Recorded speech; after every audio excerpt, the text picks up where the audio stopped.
Welcome,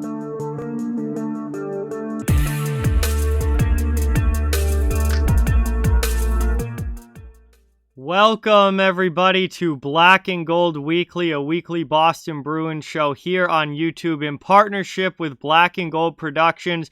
I'm your host, John, and we have a big one this week as Boston Bruins regular season action is about to begin. Opening game for Boston at home Saturday night against the Dallas Stars. And Boston's starting late. Most of the NHL has started already. It has a game or two under their belts. But the Bruins got a late start this year, starting up Saturday night. We're going to be previewing that game as well as their game coming up next Wednesday against Philadelphia as well in this episode. And this is pretty much just going to be a regular season preview for the Boston Bruins. We'll take a look at the roster, who made the cut, who did not, what the line combinations are expected to look like, at least at the beginning, D pairings, all of that. And we'll get you guys ready for Boston Bruins regular season hockey. But before we get started, I want to give a big shout out and thank you to Mark Allred and the entire team at Black and Gold Productions. This show is in partnership with BNG and would not be happening without them. So I can't thank them enough for all the support and allowing me to have this show here. And also want to draw your attention, as always, to the description of the video where there are 3 links. The first one is for Boston Bruins apparel. The second one is for apparel from any NHL team. And the third one is for apparel from any NCAA college. And they've got a wide variety of products available there. If you are in the market for any of those things, whether it's hats, shirts, sweatshirts, jerseys, sweatpants, all the usual stuff, or more accessory type things that are team branded, those links will have it all. If you are in the market for that, it really would mean a lot if you could check those out and give it a look and see if there's anything that you like. But without further ado, let's get into it here. And obviously, very, very exciting. Boston Bruins hockey is here. It's been over a week since they've played a game, as the preseason ended all the way back on October 6th for them. And they've had a lot of time off here to just practice and prepare for the regular season. But games that count, games that matter, start up Saturday night against Dallas. And we're going to take a look here at what the Boston Bruins projected lineup is for this game. We'll talk about who made the team and maybe a little bit about someone who didn't. And then we'll look at Dallas's projected roster as well. It will not be the Dallas Stars' first game. They're actually played Thursday against the Rangers, so it's the second game of the season for Dallas. But we'll take a look at what their lineup is somewhat looking like at this point right now as well. And then we'll talk about the Bruins heading into this year and what to expect from this team and where they're at right now and all of that. So let's get started here. Pulling up Cap Friendly, because Cap Friendly has this awesome interactive roster machine called Armchair GM that you can literally make lineups and do trades, and it's so much fun to use. But we're here to make the Bruins lineup, and this is what's expected from the Boston Bruins on opening night. Obviously, the top line of Bergeron, Marchand, and Pastrnak expected to be together. Charlie Coyle is your second line center. He came back and played in that final preseason game and played very well, so he looks healthy and ready to go. He should have Craig Smith on his right and obviously Taylor Hall on his left. The third line that we saw quite a bit of in the preseason, Jake Debrusk, Eric Howla, and Nick Foligno. Those guys I thought played pretty well together, had a couple games where they looked really, really good. Excited to see them. And then fourth line is looking like Tomas Nosek in the middle with Trent Frederick on the left side and Carson Kuhlman on the right. Carson Kuhlman made this team. Jack Stanika did not, and we're going to talk about that more later and why I think that was probably a good move, at least for right now, and why Stanika is not up with the big club to start the season. But then Anton Bleed is your extra forward, and he's exactly that, an extra forward that will be healthy scratch for this game. On the D pairs, I talked about it in last week's episode. I don't love it, but it seems like they are going with this Derek Forbort, Charlie McAvoy pairing. So at least to start, that's what it's going to be. And it looks like Cassidy is trying to push that. Whether it's the right move or not, we'll find out. I'm not a huge fan of it. I'm not going to beat a dead horse. I spent a good portion of last week's show talking about that and why I don't like it and what I would like to see instead. But it looks like, at least to start, that is going to be the D pairing. Carlo and Riley stay together, which that I do like and want them together. And then that leaves Matt Grzelcyk down on the third pair playing with Connor Clifton. And then Jakub Zaboral is your extra D-man, healthy scratch most likely. In goal, that's kind of a question because this is really a tandem. Also, just a note, Curtis Lazar, week to week with an injury on injured reserve. So that's why Curtis Lazar is not your starting right wing. And Carson Kuhlman is in the lineup because Lazar is injured. But the goaltending is going to be interesting. I talked a lot about how I thought that Jeremy Swayman earned the start and had the better preseason than Linus Ullmark, and thought that Swayman should get the go on opening night. But that doesn't mean he's going to. And honestly, I think right now it's looking more and more like Linus Ullmark is going to be the starting goaltender on Saturday night for the Boston Bruins. Again, I thought Swayman earned it. I think both of these goaltenders are going to get plenty of action this year. I think this is going to be very much a goaltending tandem, not a situation where you have a starter that starts a high number of games and a backup who only plays a few. Like, this is very much going to be a goaltending tandem. So I just thought that Swayman deserved it after the preseason that he had and how well he played.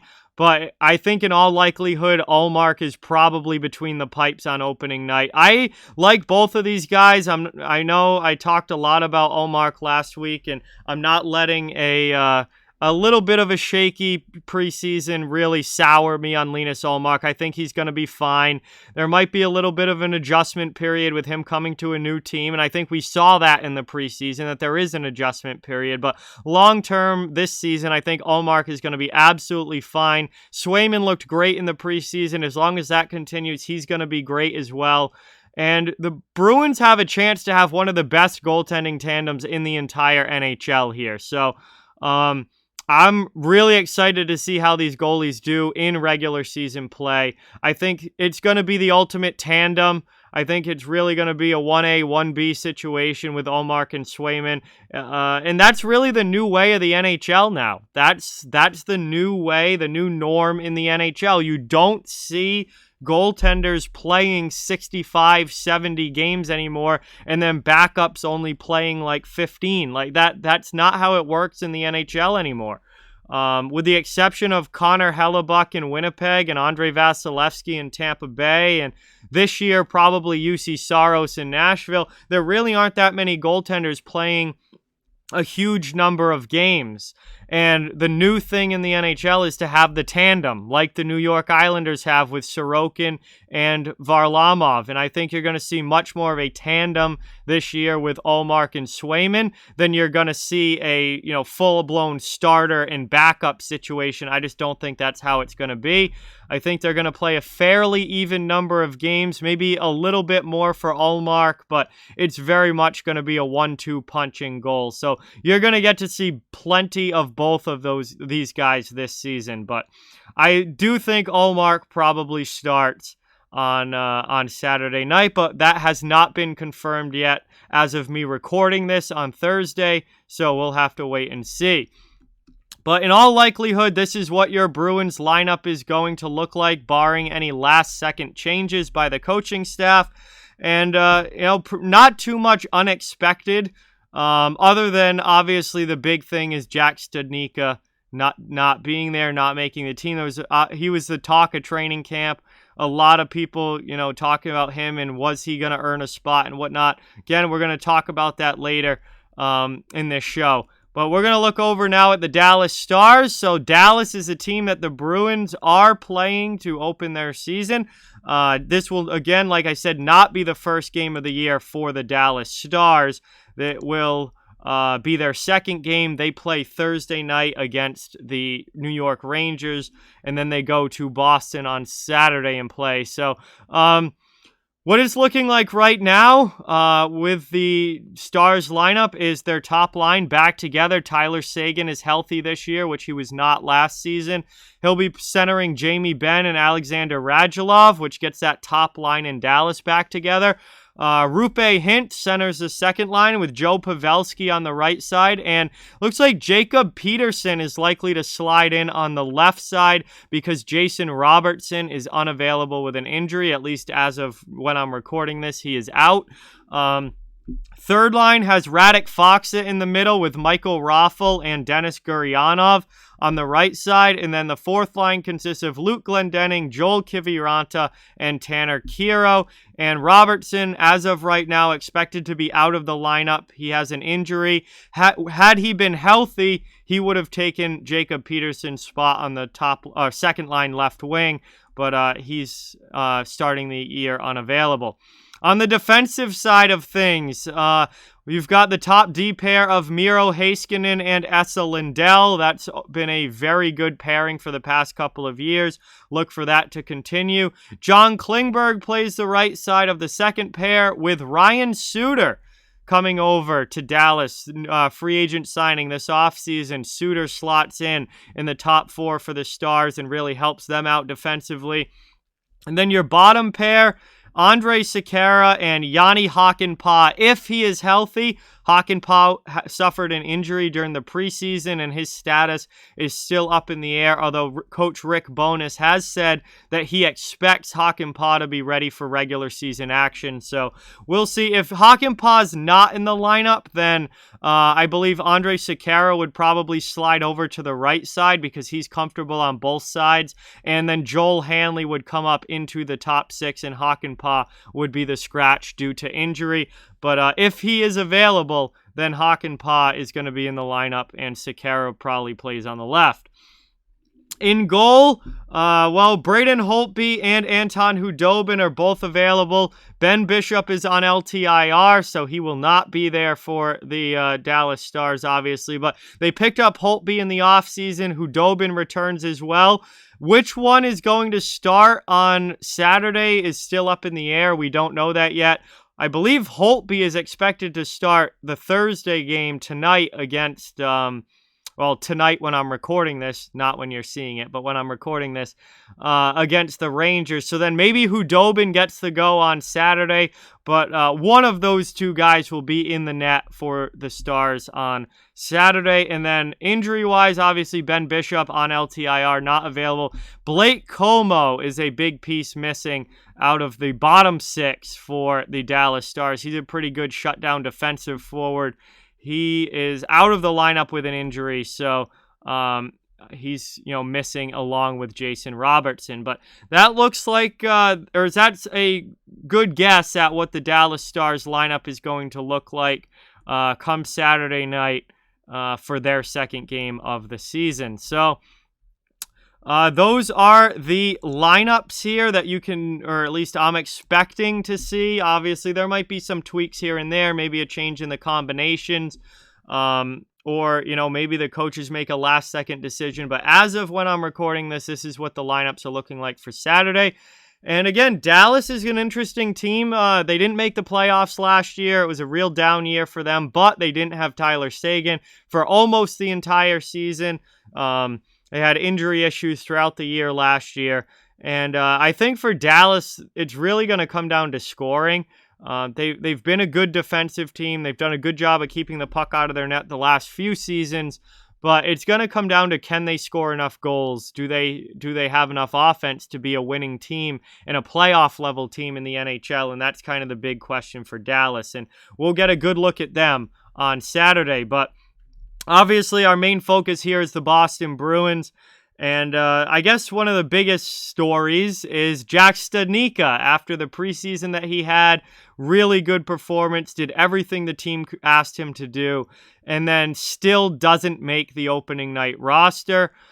I I have to say, though, I do think it was the right move to, rather than play him on the fourth line, send him down to Providence and let him get top line minutes in Providence rather than play him on the fourth line in the NHL. If Jack Stanika was going to make the NHL roster out of camp, he needed a top 9 lineup spot. That there's just no real benefit to playing him, in my opinion, on the fourth line. That's not what he does. That's not effective with his skill set. That's not the kind of player that he is. Like, he needs to be in a top 9 role and have a chance to produce offensively if he's going to be an effective player at the NHL level. So when Curtis Lazar went down with that injury, there was a lot of talk about, okay, Coyle's back and is ready to go, so he's your second-line center. So there goes any chance of Stanika playing 2C. So now what do we do? Well, you could play him at fourth-line right wing. I just don't think there's really much benefit to playing him on the fourth-line right wing. He's going to be playing with Nosek and Frederic, and that's not a line that I think is going to produce a ton of offense, and it doesn't fit Stanika's skill set. I think he is getting a lot more benefit and development and just overall a much better situation for him to go down to Providence, play as the top center in Providence, and get power play time, get penalty kill time, get 5-on-5, 4-on-4, 3-on-3 if it goes to overtime, play in all situations, and really have a chance to play big minutes and important minutes down in the AHL. That ultimately for his development is going to be the better move than him playing, 9 minutes on the fourth line up in Boston. That's not really helping Jack Stanika. So as much as he played really well in the preseason, and it was great to see, and as much as a lot of us wanted to see him with the big club to start the year, ultimately, for his development, I think it was the right move to send him down, because for him to start with the big club, he needed to have a top 9 role. And with the Bruins roster the way that it is right now, and Coyle back healthy, he did not have a top 9 role available. So that's ultimately why I think that it was the right move for Boston to send him down. But nonetheless, it definitely stirred up a lot of chatter and has been a bit of a controversial talking point among Bruins fans to start this season. There's really, the line is drawn, and there's people on this side and there's people on this side about whether Stanika should have been down in Providence or up in Boston to start the year. But I have to say, I think for his development long term, it's better for him to be playing in the 1C spot in Providence than it is for him to be a fourth line right wing playing 8-9 minutes a night up in Boston. So that's just my opinion. Obviously, some people agree with that. Some people think he should have made the team. It's just my opinion on the matter. But again, it's gonna be fun to watch this team in regular season action. It's gonna be fun to watch this team really start playing meaningful games. We've got some new additions to watch out for and really pay attention to and see how they look, including goaltender Linus Ullmark. Derek Forbort on the back end. Again, I'm not going to go into it because I talked about it last episode in detail about why I don't love the pairing of Forbort and McAvoy, but that looks like what Cassidy wants to do until his hand is forced into not doing it. So Forbort's going to be an interesting guy to watch. Obviously, Haula and Foligno coming up and really helping the third line and really making the Bruins' bottom 6 a lot better offensively with Haula and Foligno coming in. Nosek being added to the fourth line. Very much an upgrade over Sean Kuraly. I can't stress that enough, and I think by probably, we've already, I think, seen bits of it, but I certainly think by 10 games into the season, all Bruins fans are going to be in agreement that Tomas Nosek is a big upgrade over Sean Kuraly. He should be a much more productive player than Kuraly was last season. Freddie makes the opening night roster. I know Trent Frederic didn't have the greatest start to the preseason. He did get a little bit better as the preseason went along, which was good to see. He started to just making, a little bit more of an impact, a little bit smarter plays, more effective on the forecheck. Again, you really didn't see uber physicality from him in the preseason, though. Like I was really looking for him to be the muscle of this team, because this Bruins team isn't the toughest lineup. You know, this isn't the toughest Bruins team that we've seen, and they are lacking that, you know, real muscle and policeman in the lineup that we've had, you know, at recent points in the past. Where this year they really don't. I mean, a lot of pressure is going to be on Nick Foligno to play a physical role, and Trent Frederick is going to have to be one of the most physical players for the Boston Bruins. And I mean, when you look at teams that the Bruins are going to be playing, like the Capitals, like the Lightning, like the Florida Panthers, like the New York Islanders, now the New York Rangers, that's 5 teams right there who are more physical than the Boston Bruins and have significantly tougher lineups than the Boston Bruins. So the Bruins are going to need those guys that do bring toughness to the table. Forbort on the back end, Foligno and Frederick up front. Like, those guys are going to need to really bring it physically for Boston this year, because they don't have a whole lot of that. And there are much tougher teams in the Eastern Conference this season than the Boston Bruins. So they need Freddie to bring that. And we didn't see a lot of agitation in the preseason, maybe because it was just the preseason and he didn't want to waste it in games that don't matter. But I really want to see him bring a physical edge and set a physical tone early in the regular season this year for the Bruins. So he's definitely going to be somebody that I'm watching closely. And then maybe the biggest one of them all when it comes to the forward group is Jake Debrusk. I mean, I've talked all offseason, the last few episodes, about how important this is of a year for Jake Debrusk, and just how much the Bruins need from him this season, and how much he himself needs to have a big year and a bounce back year for his personal career and you know, where he's at in the NHL. And this is a guy that's had a down year a couple years ago and then another huge step back last season. He needs to take a big step forward this season to getting back to the Jake Debrusk that we saw back in 2018-19 when he had that breakout season. So this is a monster year for Jake Debrusk. He's starting on that third line with Haula and Foligno, the 2 new guys. Again, I think that's going to be a very good third line. I think that has the chance to be one of the better third lines in the NHL if they can get all 3 of those guys producing at their potential. And that might be what Jake Debrusk needs, you know, playing with 2 brand new players that are just coming onto the team this year, and a complete fresh start, new line mates, new line, just complete reset for Jake Debrusk. And that might be exactly what he needs to get himself going this season. He looked really, really good in the preseason. We've talked about that the last few episodes.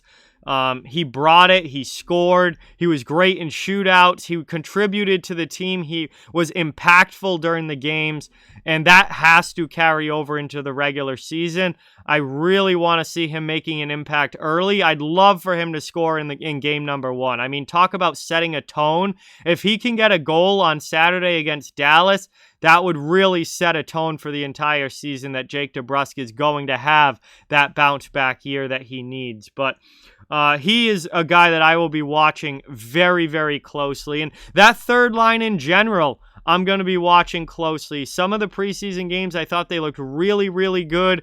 Not as impactful in a couple of the other ones, but they've shown potential that Foligno, Haula, and Debrusk line can really be a good third line. And I can't wait to see them get in action in a game that really does matter and mean something with points on the line. But all in all, there's plenty to talk about, plenty of storylines heading into this Bruins season. The goaltending, the defense pairs, Stanika not making it. What are we going to get out of Jake Debrusk? And, you know, what's his year going to look like? Does the top 6, you know, survive without David Krejci? We haven't even really talked about that, but it's old news now that Charlie Coyle is taking over the 2C spot. How is he going to do? Is he going to be able to fill that role adequately? Taylor Hall back is probably going to be the guy driving that line, but Coyle is going to need to play a role and a good role on that second line for them to be successful. Can the top line continue to dominate the way that they have for the last number of years? I mean, Pastrnak is still a young guy and one of the best goal scorers in the NHL, but there's no doubt that Patrice Bergeron, now getting into his late 30s, is going to slow down at some point. Brad Marchand well into his 30s now. How much longer are they going to be able to keep up being the best line in hockey and keep up the insane level of production that we've seen from them over the past few seasons? They're going to be an interesting group to watch, and especially on maybe not on a game-by-game basis, you kind of know what you're expecting from them, but just from an overall season-long perspective of, are they going to be at the same level as they have been in the past? Or when is this step back going to come? Because it's bound to happen at some point. I want to put this out there. I do not think it's this season. I expect Marchand to be close to 100 points this year, if not over. I expect Pastrnak to be pushing towards 50 goals this year, if not over. I do not think that the step back is coming this year, but it is coming at some point for that top line. And if could it be potentially this year? That would be really, really bad for the Bruins if it was this season. But, it's just something to watch and keep in mind that season long wise, are they going to be able to keep up that same production? I think so, but we're going to have to find out over these next 82 games. But there's a lot to watch here with this Boston Bruins team. I think they're a very interesting, very intriguing team heading into this season, and it's going to be really fun to see how it all works out for them. But I have very high hopes. As I said, I'm predicting the Bruins to finish second in the Atlantic Division. I think they're without a doubt a top 3 team. If they finish third, it's not a huge deal. I'm just predicting second. But if they finish third, I don't think it's a huge deal. But I do expect them to be in the top 3. I will be disappointed if they're a wild card team this year, or, worst comes to worst and they somehow don't even make the playoffs. That would obviously be just an all-out disaster of a season. But I would be disappointed if they're a wild card team. I really expect Boston to be a top 3 team in the Atlantic. They should be a top 3 team in the Atlantic, and they absolutely should be a playoff team. And trying to make another run at a Stanley Cup this season, because ultimately that's the goal. Like I said, Bergeron not getting any younger, Marchand not getting any younger. You've already lost Krejci, who's gone back to the Czech Republic. No Tuukka Rask, at least as of now. When he's healthy come January, February, maybe that changes, but at least as of now, no Tuukka Rask, so that, you're kind of up against it here as far as this Cup window. And Boston, needs to be able to make a run this year if they're going to have a chance at another Stanley Cup with, the Bergeron-Marchand group. So, that's the ultimate goal this year. Being a playoff team is not good enough. You have to be a Stanley Cup contending team if you're the Boston Bruins. And, you have to be able to make a playoff run. A first or second round exit isn't going to cut it this year. Making the playoffs isn't going to cut it. You have to be able to make a playoff run, a deep playoff run, and have a legitimate shot at winning the Stanley Cup. And that remains to be seen if this team is going to be at that level. Again, that's what the next 82 games are for, to find out if they're at that level or not. But obviously, I am really, really, really excited for the Boston Bruins season to get started, and really excited to have meaningful action on the ice, meaningful games being played. No more preseason, no more glorified scrimmages. It's the real deal now. Points are on the line, and the Bruins kick off their season on Saturday night against the Dallas Stars at TD Garden in Boston, and that is going to be a real, real fun one. They also play on Wednesday night. After their opener, they've got 3 days off, and then they play again on Wednesday against the Philadelphia Flyers at 7:30. And that is their second game of the season. They go on the road at Philly, and that's another big game. Obviously, both teams will have started their seasons by then and have played games by then. But that game is going to be before there's another episode of this show. So we'll look at that one as well. Philadelphia, obviously, very, very disappointing last season. Really a just disaster of a year. They made a ton of changes in the offseason, acquiring Ryan Ellis, acquiring Cam Atkinson, acquiring Rasmus Ristolainen, Keith Yandel, Martin Jones. I mean, just numerous changes for the Philadelphia Flyers in the offseason. Carter Hart needing a massive bounce-back season in goal after an abysmal year last season. And, he's looking to get out on the right foot and really get back to being the 2020 Carter Hart this year and the goaltender that everyone expects him to be. So this is going to be a really interesting game. I think Philly's one of the more interesting teams heading into this season. And it's all going to come down to do these moves work? Did the moves they make in the offseason make the team better, or is it going to be another really disappointing season for the Flyers? And they're going to be a really, really interesting team this year. And that's going to be an interesting matchup. Anytime the Bruins and the Flyers play, it's a great matchup. It may not be the big bad Bruins against the Broad Street Bullies anymore, but there's still, a healthy rivalry between these two teams, and there are still parts of it that feel like Bruins versus Flyers. So I'm excited for that one, obviously, as well, on Wednesday next week, and that one is going to be a fun one. And then they've got Buffalo on Friday the 22nd in Buffalo. Obviously, Sabres' expectations are little to none this year, as their roster is just looking absolutely abysmal. So while it is a road game early in the season, which are never easy, it's against Buffalo, where Boston should be beating the Buffalo Sabres every time they play. I mean, there's no excuse. The Bruins should be beating the Buffalo Sabres every single time they play them this year. If not, it's a bad loss. I don't care where the game is, if it's in Buffalo, in Boston, on Mars. If the Bruins lose to the Sabres, it's a really bad loss for the Boston Bruins. So I'm expecting certainly a win in that one. And all in all, yeah, I mean, Boston is starting their season. They got a little bit of a lighter schedule to start their season. They're starting the season later than most other teams in the NHL. Opening night was on the 12th, and then, a lot of other teams between the 13th and the 14th are starting. So the Bruins starting all the way back at the 16th is a late start. And then within, those first, 2 weeks of the NHL season, they only have, these first 3 games here: Dallas, Philadelphia, and then Buffalo. And then the schedule does pick up in the last week of October, and into November it does pick up for Boston. But they're not crammed with games at the start of the season. They should be rested. They should be prepared. And they should be able to perform well in all 3 of these opening games. So, again, that's the Bruins schedule to start the year.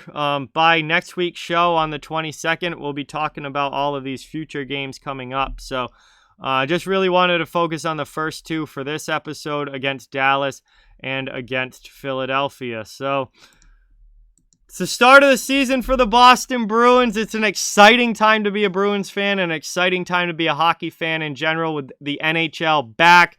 Meaningful games being played, opening up against Dallas on Saturday, then playing in Philadelphia on Wednesday. Hopefully the Bruins get off to a good start. I will be watching both games very, very closely, and I can't wait to see how they look out of the gate. So that's pretty much going to do it here for episode 39. Again, I want to give a big thank you to Mark Allred and the entire team at Black and Gold Productions. This show is in partnership with them and would not be happening without them. Also, links in the description. Again, Boston Bruins apparel, NHL apparel from any team, or college apparel, any NCAA school, all available via the links in the description. So that would really help out a lot. Please check those out if you are interested. And that's going to do it here for episode 39. Thank you guys so much for watching. It's great to have NHL hockey back. It's great to have Boston Bruins hockey coming back. And I'll be talking to you guys next week, and we'll have some Bruins games under our belt for next week. And obviously, we'll be talking about the start of the season. We'll be talking about the week coming up and any other major storylines that arise out of this next upcoming week for the Boston Bruins. But with that, thank you guys so much. I'll talk to you next week, and have a great weekend. Go Bruins.